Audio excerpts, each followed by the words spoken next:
오늘은 마태복음 7장 12절 한 절입니다. 황금률 입장 바꿔 생각하라. 황금률 입장 바꿔 생각하라 라는 제목으로 하나님의 말씀을 함께 나누도록 하겠습니다. 오늘 마태복음 7장 12절에 보면 그러므로 무엇이든지 남에게 대접을 받고자 하는 대로 너희도 남을 대접하라. 이것이 율법이요 선지자니라 이렇게 말씀하고 있습니다.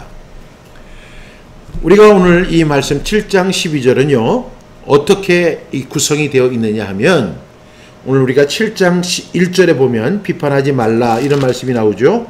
비판을 받지 아니하려거든 비판하지 말아라 이렇게 말씀이 나오고 6절에는 거룩한 것을 계획해 주지 말고 너희 진주를 돼지 앞에 던지지 말라 이렇게 말씀이 됩니다. 그리고 7절에 가면 구하라 그러면 너희에게 주실 것이요 찾으라 그리하면 찾아낼 것이요 문을 두드리라 그리하면 너희에게 열릴 것이다. 이렇게 쭉 예수님께서 설교를 해 나가십니다.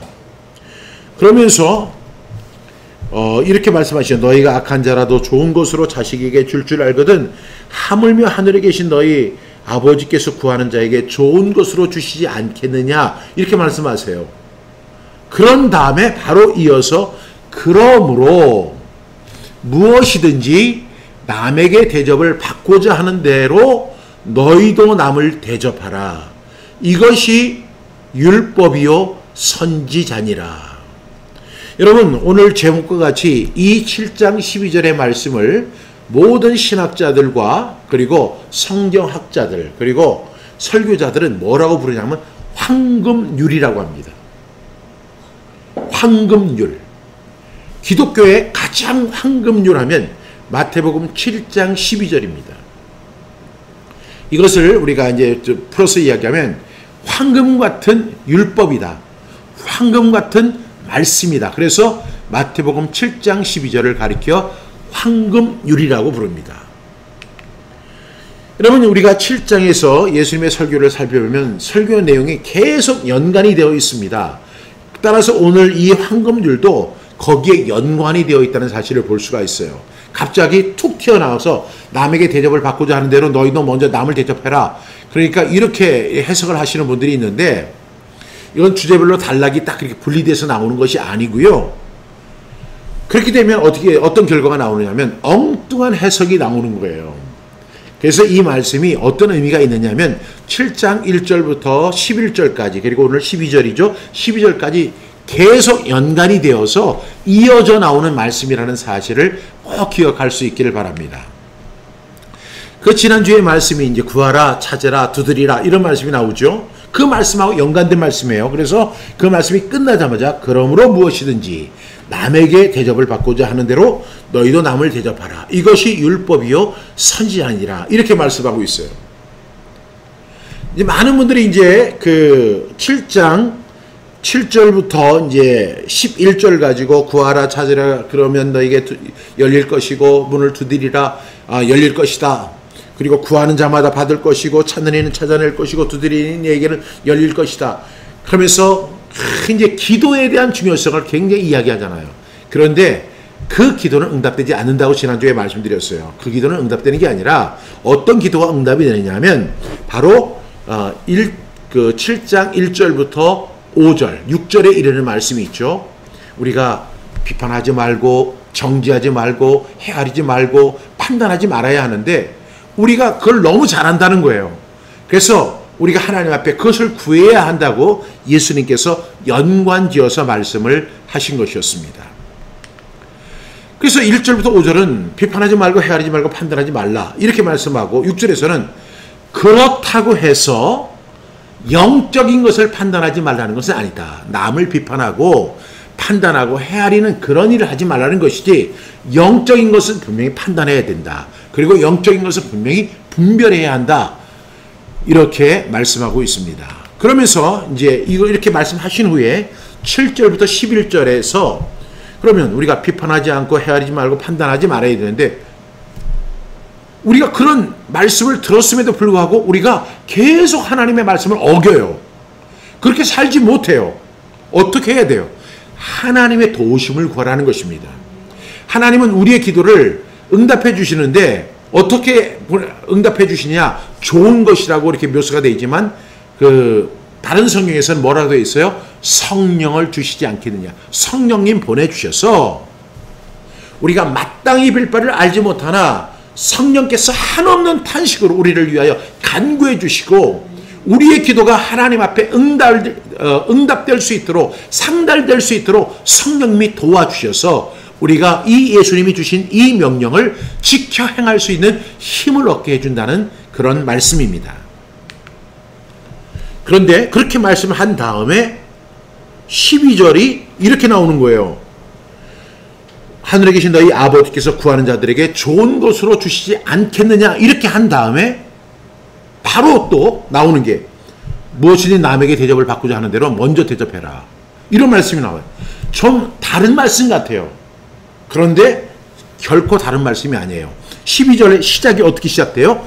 그러므로예요. 그러므로. 그러니까 이 그러므로라는 이야기는 연관된다고 하는 특징이 있지만 지금까지 우리가 7장 1절부터 11절까지 진행해 왔던 말씀의 최종 진술이라고 할 수 있는 거예요. 그렇지 않습니까? 최종 진술입니다. 그래서 제가 빨간 글씨로 크게 써놨죠. 그러므로, 이 그러므로라는 것은 그 앞에 있는 말씀하고 동떨어진 말씀이 아니라 그 말씀과 연관된 말씀이고 그 말씀을 우리가 최종 진술하는 말씀이다. 이렇게 이해를 해야 할 줄로 믿습니다. 그러면 오늘 7장 12절의 말씀 우리가 오늘 보면 그러므로 무엇이든지 남에게 대접을 받고자 하는 대로 너희도 남을 대접하라. 이것이 율법이요 선지자니라. 이렇게 말씀하고 있어요.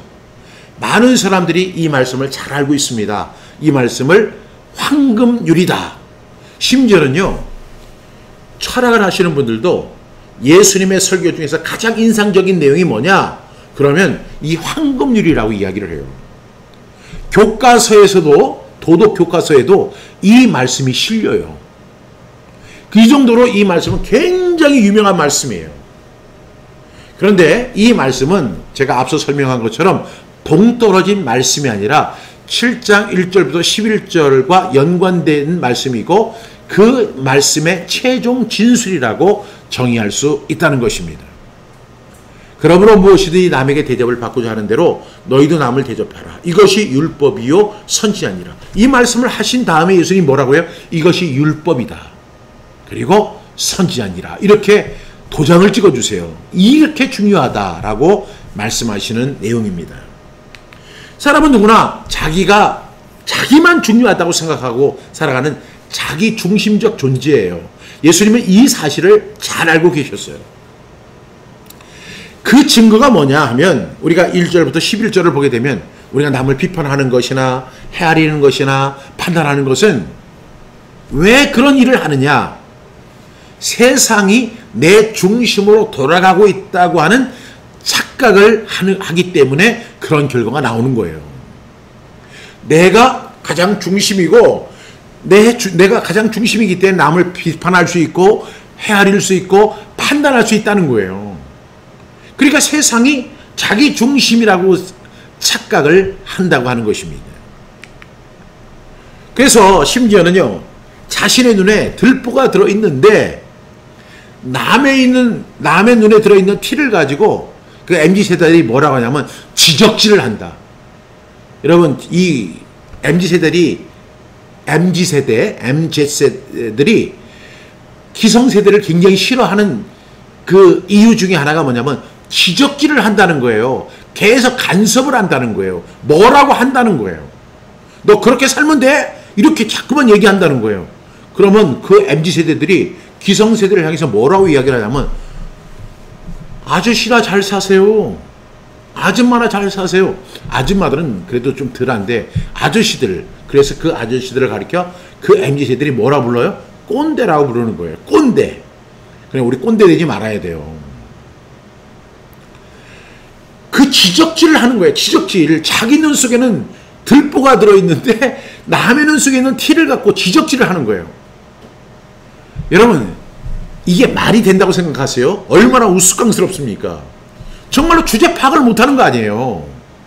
제가 그림을 하나 보여드릴게요. 이거 한번 보세요. 지금 눈 속에 지금 대들보가 있는데 그 형제의 눈 속에 있는 티 그 하나를 가지고 지금 그거 빼! 이렇게 지적질하고 있는 모습을 우리 볼 수가 있어요. 이거는 상상도 할 수 없는 그림이고 실제로 이런 일이 일어나서는 돼요, 안 돼요? 절대로 안 돼요. 이렇게 살면 안 되는 거예요. 근데 저를 포함해서 모든 사람들이 예수님의 관점에서 볼 때는 딱 이런 사람들인 거예요. 이 똑같이 이런 짓을 하고 있는 거예요. 자기 눈 속에는 들보가 들어있는데 그 다른 사람의 티를 가지고 막 뭐라고 하는 지적질하는 그러한 모습이 우리 속에 있는 거예요. 여러분 이 그림을 보면서 여러분 한번 그냥 웃고 지나갈 일이 아니라고 생각합니다.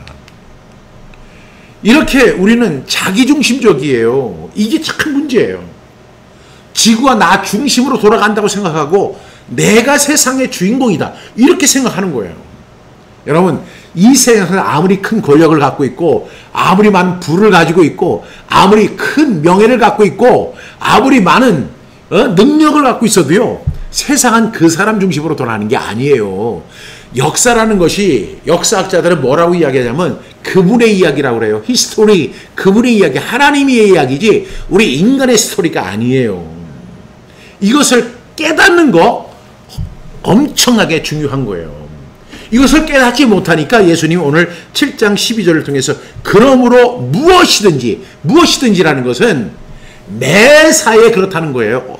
그 여러 가지 분야에서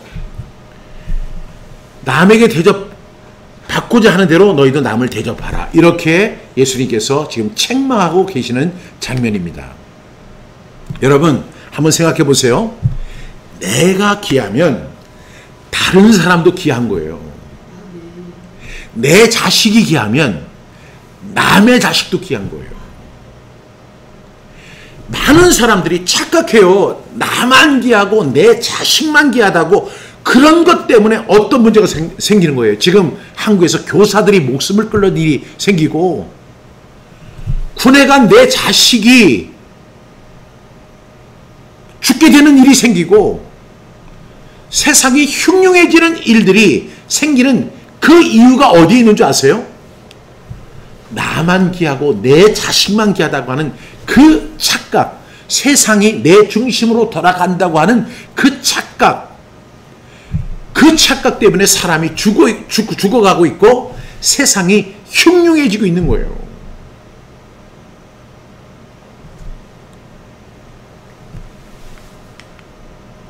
여러분, 우리는 착각을 버려야 되는데 신앙생활에 대한 착각도 버려야 돼요. 우리는 신앙생활을 할 때 항상 생각하는 것이 대신관계예요. 대신관계. 근데 대신관계만으로 이해를 하는 경향이 있어요. 다시 말하면 쉽게 말씀을 드리면 하나님을 잘 믿어야 한다. 하나님을 잘 믿는 것이 신앙생활을 잘하는 것이다. 그럼 하나님을 어떻게 잘 믿어야 돼요? 그러면 사람이 이렇게 얘기하죠. 하나님을 잘 믿는 것은 예배 잘 참석하고 기도생활 열심히 하고 하나님 말씀을 읽고 통독하고 공부하고 암송하고 하나님 말씀대로 살아가고 그리고 그의 계명을 지켜 행하는 것이고 이게 다 성경에 나오는 내용이에요. 근데 여러분 만약에 그렇게만 생각을 한다면 저와 여러분은요 반쪽짜리 50%짜리 신앙에 불과한 거예요. 적어도 신앙생활이 80점, 90점, 100점이 돼야 되는데 아무리 잘해봤자 그렇게 하면 50점밖에 안 되는 거예요. 근데 참 안타까운 것이 뭐냐면 설교자 100명이면 100이 다 그런 식으로만 얘기해요. 하나님 잘 섬겨야 된다. 하나님 앞에 예물 드려야 된다. 예배 잘 드려야 된다. 기도생활 열심히 해야 된다. 말씀을 읽어야 된다. 교회 열심히 참석해야 된다. 그리고 성령 받아야 한다. 설교자 100명이면 100이 다 그렇게 얘기해요. 신앙서적을 제가 얼마나 많이 구입을 했겠어요. 제가 40여 권의 신앙서적을 쓴 사람이고 제가 수많은 신앙서적을 제가 읽어본 사람인데 그 신앙서적 안에서도 대부분 이런 이야기를 해요. 기독교 TV가 채널이 5개나 있는데 기독교 TV에서도 보면 하나님과의 관계에만 그렇게 중요하게 여긴다고요. 특별히 대형교회 목사님들 그거 잘해서 그 사람들의 어떤 종교 심리를 잘 컨트롤해서 교회에 머물게 하고 하나님만 바라보게 해요. 여러분 그거 잘못된 것입니다. 그래서 어떤 문제가 발생하느냐면 그렇기 때문에 이 세상에 교회가 그렇게 많고 크리스천들이 그렇게 많은데도 불구하고 세상에 어떤 영향을 주지 못하는 거예요. 내가 교회 잘 가고 내가 예배 열심히 드리고 내가 기도생활 열심히 하고 내가 뭐 성경 많이 읽고 그런다고 세상이 변화돼요? 절대 그게 아니거든요. 그 반쪽짜리 신앙으로는 세상을 변화시킬 수가 없는 거예요. 예수님이 오늘 7장 12절을 통해서 그러므로 무엇이든지 남에게 대접을 받고자 하는 대로 너희도 남을 대접하라. 이것이 율법이요 선지자니라. 남에게 대접을 받고자 하는 대로 남을 대접하라. 이 대인관계가 신앙생활이에요. 그래서 예수님께서 이 말씀을 확증해 주시기 위해서 하셨던 말씀이 뭐냐면 이것이 율법이요. 너희들이 그렇게 좋아하는 율법이고 너희들이 그렇게 설교를 많이 들었던 선지자들의 말씀이다. 이 이야기를 하시는 거예요. 예수님 입장이 분명하죠. 그 신앙이라는 것은 하나님을 잘 믿는 거라는 것은 어떤 거냐면 하나님을 잘 대신관계는 기본이죠. 그렇지만 대인관계를 포함해야 온전한 신앙이 되는 거예요. 그것이 바로 구약 성경 전체의 핵심이고 선지자들을 통해서 주신 말씀이라고 오늘 예수님이 말씀하고 계시는 거예요. 물론 신약도 마찬가지입니다. 그래서 오늘 7장 12절 빨간 글씨로 뭐라고 되어 있어요? 이것이 율법이요 선지자니라. 남에게 대접을 받고자 하는 먼저 대접하라. 이렇게 말씀하신 다음에 이것이 율법이다. 이것이 선지자이다 라고 말씀하시는 겁니다. 주여 믿습니다. 그것이 참신앙이 아니라는 거예요. 그래서 예수님이 이제 계속 하시는 말씀 가운데 21절에 보니면 나더러 주여 주여 하는 자마다 다 천국에 들어갈 것이 아니요 다만 하늘에 계신 내 아버지의 뜻대로 행하는 자라야 들어가리라. 그 아버지의 뜻에는 오늘 7장 12절의 말씀이 포함될까요? 안 될까요? 포함됩니다. 주여 주여 주여 믿습니다 믿습니다 믿습니다. 그런다고 그 사람이 천국 가는 게 아니라는 거예요.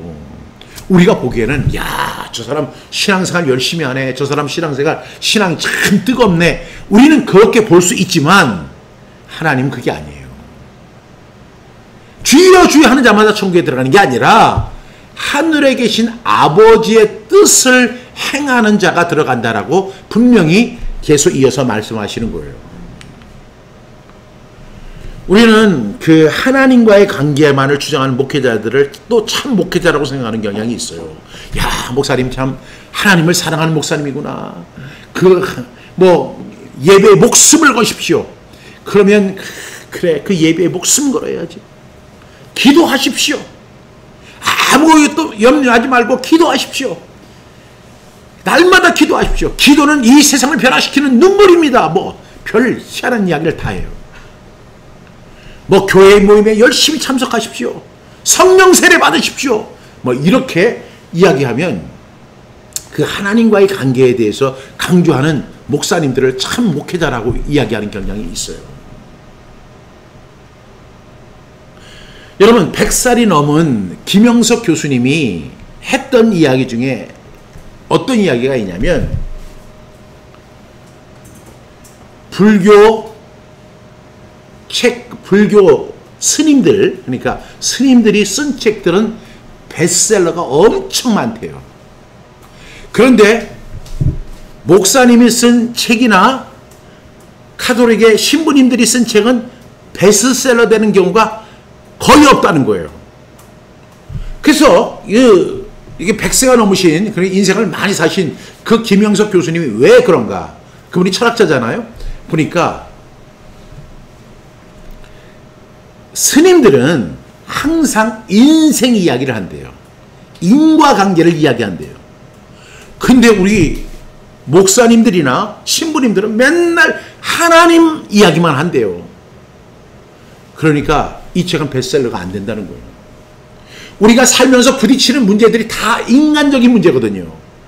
누구에게 사기당하고, 누구에게 칭찬받고, 누구에게 어려운 일 당하고, 다 사람들과 관계인데 그런 것들은 다 거두절미하고 하나님 앞에 기도하십시오. 예배에 목숨을 거십시오. 교회 모임에 참석하십시오. 성령 세례 받으십시오. 그러면 문제가 해결됩니다. 근데 우리가 다 받아보니까 문제가 해결이 안 되는 거예요. 근데 신부님, 그 스님들은 인생 이야기만 한다는 거예요. 제가 그것이 진리라고 이야기한 건 절대 아니에요. 근데 오늘 예수님이 그러므로 무엇이든 남에게 대접을 받고자 하는 대로 먼저 대접을 하라. 이것을 뭐라고 한다고요? 황금률이라고 하잖아요. 예수님도 이미 이야기를 하신 거예요. 우리 인생 이야기가 이렇게 중요한 것이다라고 예수님 말씀하신 거예요. 예수님은요, 이렇게 그냥 대신관계만 주장하는 목회자들을 향해서 뭐라고 하세요? 7장 15절 거짓 선지자들을 상대하라. 양의 옷을 입고 너희에게 나오나 속에는 노략질하는 일이라. 양의 옷을 입었으니까 얼마나 멋져요. 분장을 하고 딱 나오니까 와 멋있다. 뷰티풀 원더풀. 그런데 속에는 노략질하는 일이에요. 결국 보면 그렇게 하는 이유가 자기의 뱃속을 채우기 위한 어떤 그런 것들이 있는 거예요. 자기 자식에게 물려주기 위한 어떤 그런 계획이 있는 거예요. 노략질하는 일이 아니에요. 그러한 목회자들을 위해서 예수님 오늘 계속 이어진 말씀을 통해서 22절과 23절을 통해서 이렇게 말씀하세요. 그날에 많은 사람이 나더러 이르되 주여 주여 우리가 주의 이름으로 선지자 노릇하고 평신도를 이야기하는 거 아니에요. 주의 이름으로 귀신을 쫓아내며 주의 이름으로 귀신도 쫓아냈대요. 주의 이름으로 많은 권능을 행하지 않았습니까? 기적도 베풀었다는 거예요. 근데 예수님은 그렇게 말씀하세요. 그때 내가 그들에게 밝히 말하되 분명히 말한다. 내가 너희를 도무지 알지 못하니 불법을 행하는 자들아 내게서 떠나가라 하리라. 선지자 노릇하면서 주여 주여 부르고 주의 이름으로 귀신 쫓아내고 주의 이름을 가지고 주의 이름으로 많은, 그래서 주의 이름 다 주의 이름이에요. 주의 이름으로 선지자 노릇하고 주의 이름으로 귀신 쫓아내고 주의 이름으로. 그러니까 이 사람들은 대신관계만 주장하는 사람들이에요. 내가 그때 밝히 말하되 내가 너희를 도무지 알지 못한다. 불법을 행했다. 내 곁을 떠나가라. 이렇게 말씀하신다는 거예요. 여러분, 예수님은요, 이 산상수훈의 마지막 장이 7장이잖아요. 이 7장을 시작하면서 비판하지 말아라. 이렇게 말씀하세요. 비판은 누구를 향해서 비판하는 거예요? 비판할 때 하나님을 향해서 비판해요? 아니요. 나를 향해서 비판해요? 아니요. 다른 사람을 향해서 비판하잖아요, 우리가. 즉 다시 말하면 7장을 시작하면서 예수님은 대인관계를 시작하신 거예요. 6장을 우리가 자세히 읽어보면 거기서는 대신관계에 대한 이야기가 있어요. 무엇을 먹을까, 무엇을 마실까, 무엇을 입을까 염려하지 말라. 너희 천부, 너희 하늘 아버지께서 다 먹이시지 않느냐. 그런 대신관계를 이야기했다면 7장에 들어오자마자 예수님은 말씀하시기를 비판하지 말아라. 비판은요, 하나님을 향한 비판이 아니고 자기 자신을 향한 비판이 아니라 그 비판의 손가락이 그 다른 사람을 향해, 남을 향해서 하는 거예요. 그러면서 예수님께서 오늘의 말씀을 하신 거예요. 그러므로 무엇이든 남에게 대접을 받고 싶어? 그러면 먼저 남에게 대접을 해. 이것이 율법이요 선지자니라. 이렇게 말씀하시는 거예요. 제가 오늘 앞서 설명한 것처럼 대신관계만 집중하는 신앙생활을 했다면 그것은 반쪽짜리 50%짜리 신앙에 불과한 거예요.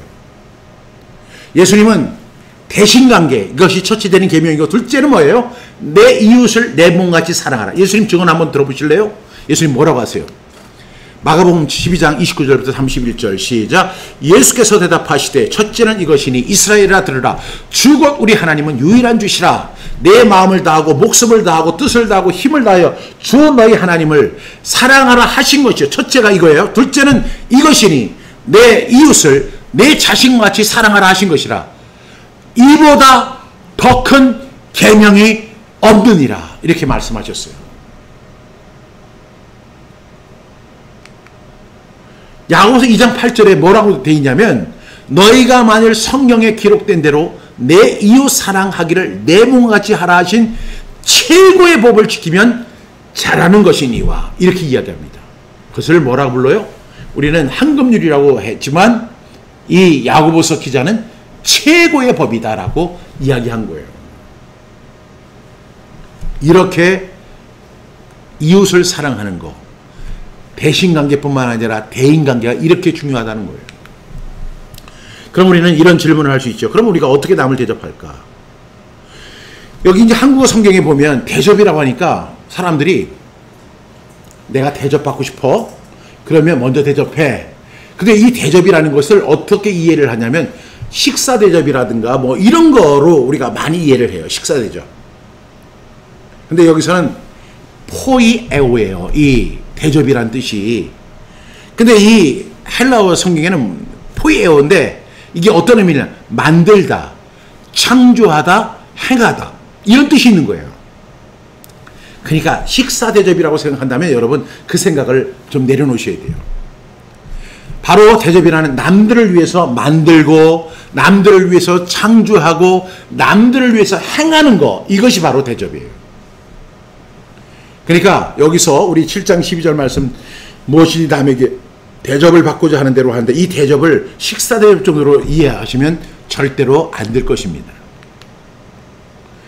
다시 말하면 한국어로 설명하면 입장 바꿔 생각하고 그에 맞게 행동하는 것이 바로 이 대접입니다.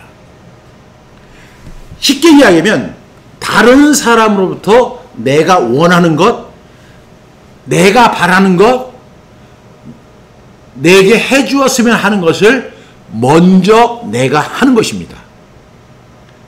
이것이 율법의 핵심이고 선지자들의 주장이었던 것입니다. 내가 원하는 것은, 내가 원하는 게 있잖아요. 내가 바라는 게 있잖아요.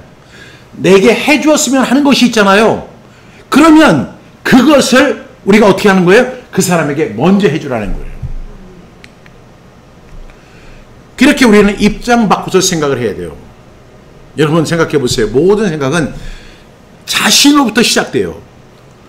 우리가 비판을 할 때는요, 온통 눈이 남을 향하지만 자신이 좋아하는 거, 필요한 거, 먹고 사는 문제, 입는 문제는요, 다른 사람 쳐다보지도 않아요. 오로지 자기 중심적으로만 봐요. 그럼 우리 모두는 모렴치레한 이기주의자들이에요. 비판할 때는 나 자신을 안 보고 그 사람만 보는 거예요. 다른 사람만 보는데 내가 좋아하는 거, 필요한 거, 먹고 사는 문제, 입는 문제 이런 거 할 때는 온통 자기만 보는 거예요. 이것이 우리들의 현 주소예요. 맞습니까? 안 맞습니까? 맞죠? 우리가 다른 사람을 대하는 태도를 보면요, 너무나 함부로 대해요. 그리고 자기가 당하면 굉장히 싫어하고 남들이 그 일을 당하면 당연한 걸로 봐요.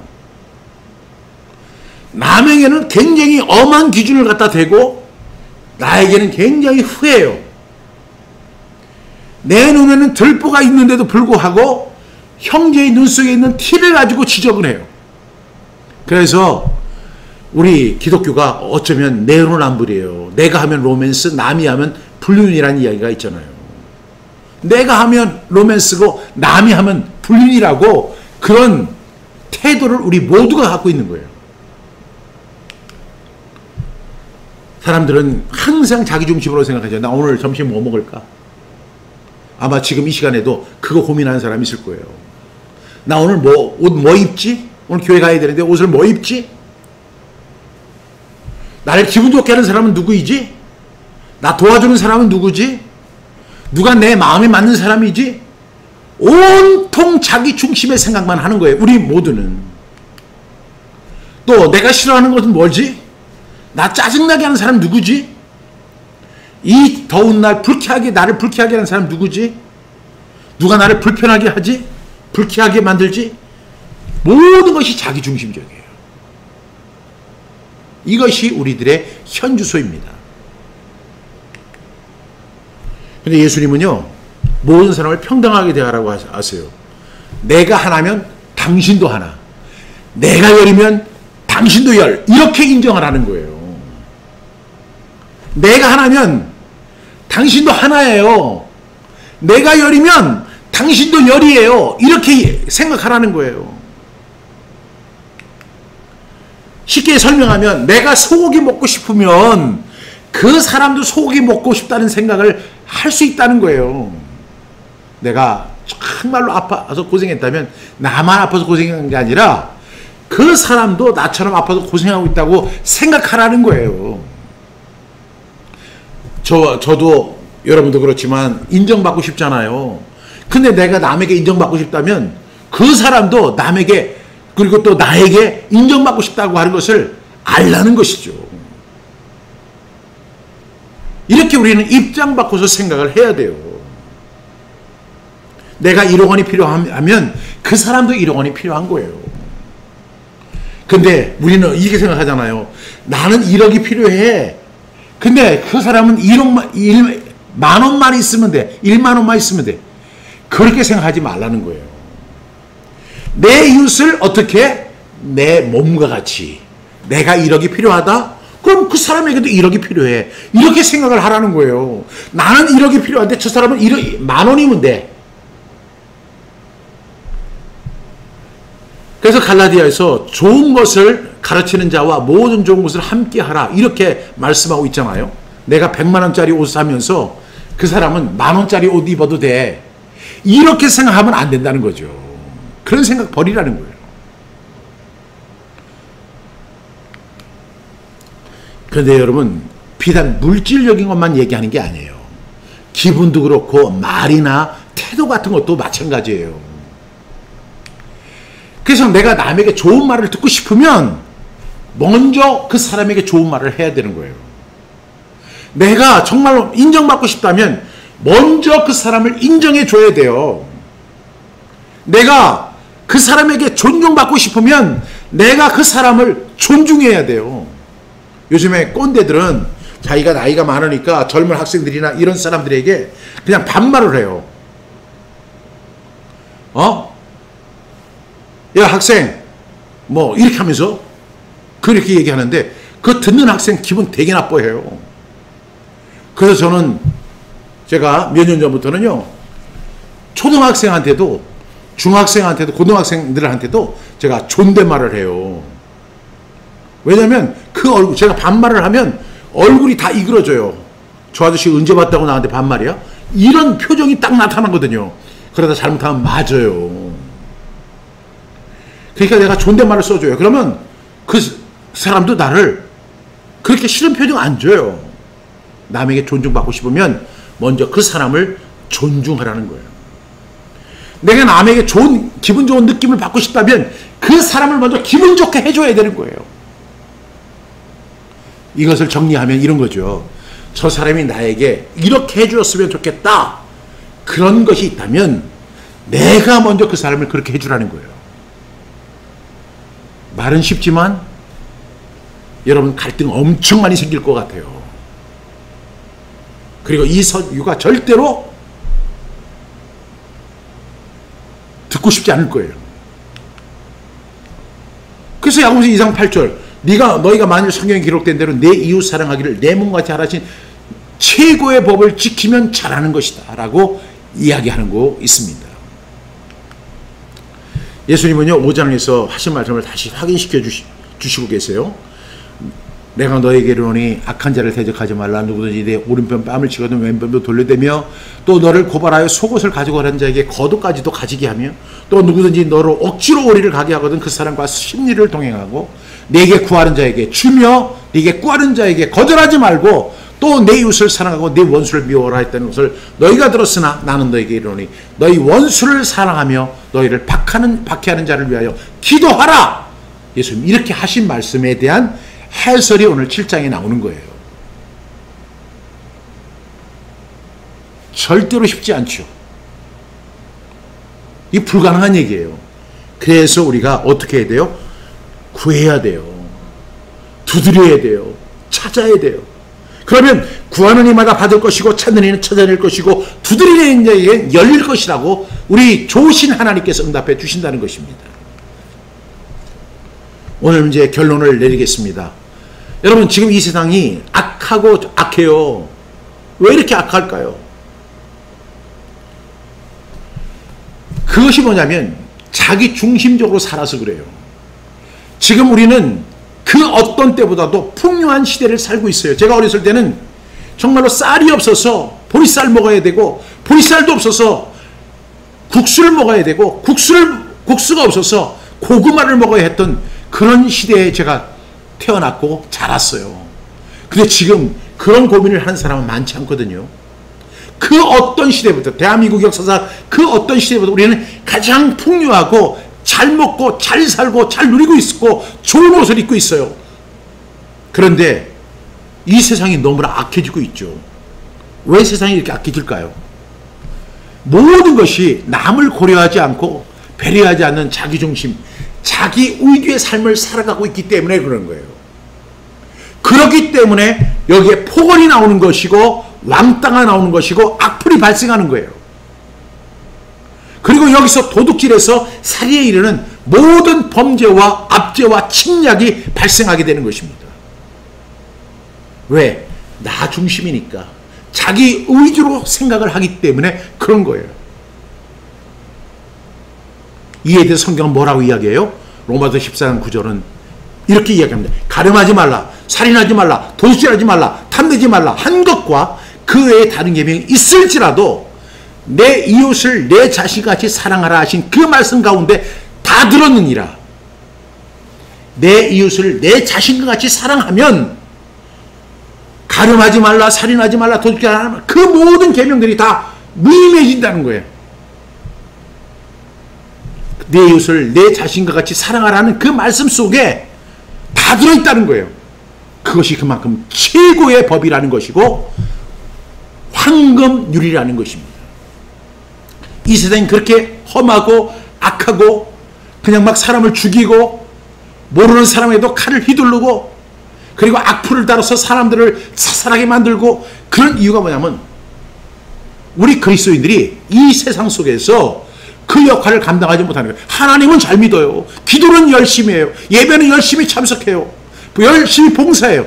그런데 내 이웃을 내 몸같이 사랑하라라는 그 최고의 법을 지키지 않은 결과인 것입니다. 예수님이 말한 지시는 언제나 단순한 곳에 있어요. 자기에 대한 과대평가와 남에 대한 과소평가가 그 전제로 깔려 있는 거예요. 그리고 바로 그 음습한 곳에서 악의 곰팡이가 스멀스멀 자라기 시작하는 것입니다.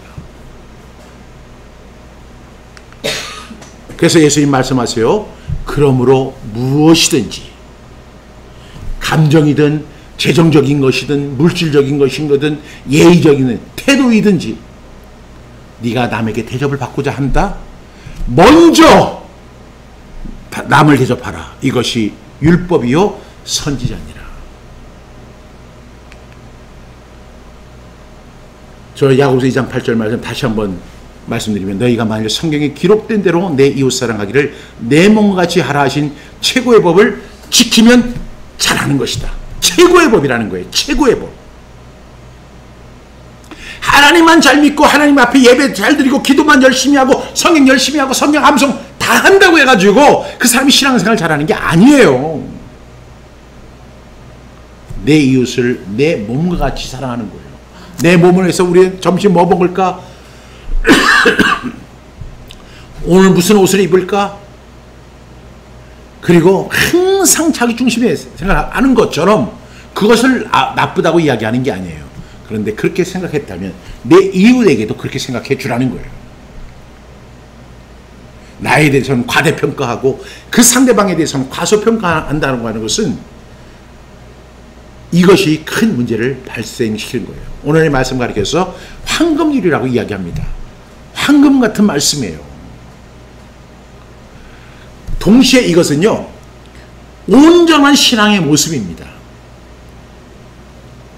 우리의 신앙은 두 가지가 반드시 이루어져야 돼요. 하나는 뭐냐면 하나님 사랑, 마음을 다하고 뜻을 다하고 힘을 다하고 목숨을 다하고 하나님을 사랑하라 하신 것이요, 이것이 바로 쉐마라고 한다면, 두 번째 계명은 이웃을 내 몸같이 사랑하라. 저는 유대인들이요, 하나님 섬기는 일에 굉장히 열심인 것은 전 세계가 다 알아주잖아요. 그런데 유대인들이 그렇게 큰 복을 받고 큰 세계에서 가장 뛰어난 결과를 얻어내는 이유 중에 하나가 뭔지 아세요? 째다카 때문에. 째다카. 그것을 번역하면 공의라고 하는데, 그 공의가 뭐예요?